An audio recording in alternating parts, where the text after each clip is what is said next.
Hello bachon, let's discuss the question. So the question says a parallel plate capacitor has two layers of dielectric as shown in the figure. This capacitor is connected across a battery, then the ratio of potential difference across the dielectric layer is, first one is 4/3, second one is 1/2, third one is 1/3 and fourth one is 3/2. Now यहाँ पे अगर हम की concept की बात करें तो की कॉन्सेप्ट क्या यूज करेंगे हम यहाँ पे की कॉन्सेप्ट की बात करें तो की कॉन्सेप्ट जो हम यहाँ पे यूज करने वाले हैं that is nothing but capacitance of a parallel plate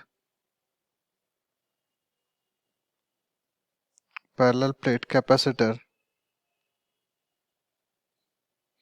capacitance of a parallel plate capacitor with dielectric K is given by C is equal to K times epsilon A divided by D. तो ये हम लोग capacitance देते हैं, ठीक है। अब यहाँ से अगर हम दोनों को माने, हमको पता है कि V इज इक्वल टू क्या होता है, this is Q divided by C, ठीक है। तो हम लोग क्या बोल सकते हैं यहाँ से कि V जो रहता है this is inversely proportional to the capacitance, ठीक। अब यहाँ से हम लोग क्या बोल सकते हैं, दोनों को हम सेपरेटली कैपेसिटर ट्रीट कर सकते हैं।